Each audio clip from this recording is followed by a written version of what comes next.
Save Our Planet. South African legislative and traditional leader joins vegan advocacy to halt climate change, with increased intensity and frequency being noted in extreme weather events such as floods and droughts, as well as rising sea levels across the globe. Experts at the United Nations Climate Change Conference underway in Durban, South Africa, have been raising concerns on the climate refugee issue. In the project that I am working on, people had to be relocated because of coastal erosion.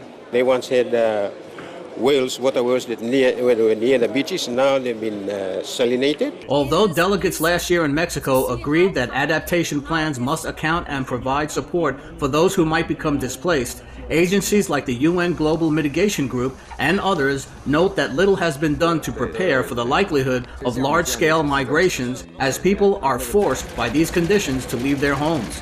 Fortunately, a solution has been found in scientific research indicating that such a crisis could be avoided through a worldwide halting of the livestock industry. Supreme Master Television reports on some of the attention being given to this remedy. We're here in Durban, South Africa, where members of the Supreme Master Ching Hai International Association continue activities during COP17. Children and adults alike have been attracted to our association's booth, where the visitors have been especially interested to learn that adopting the sumptuous plant-based diet can save the planet.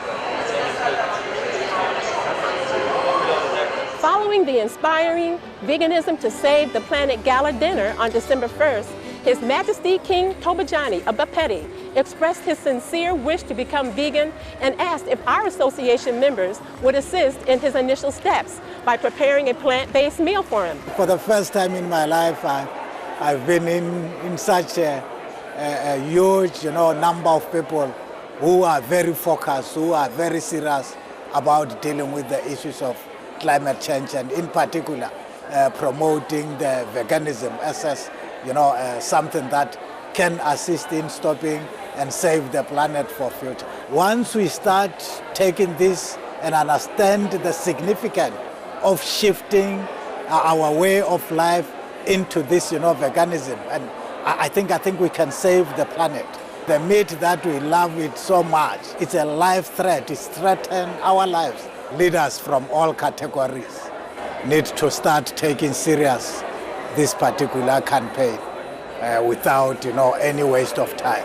Reporting for Supreme Master Television from Durban, South Africa.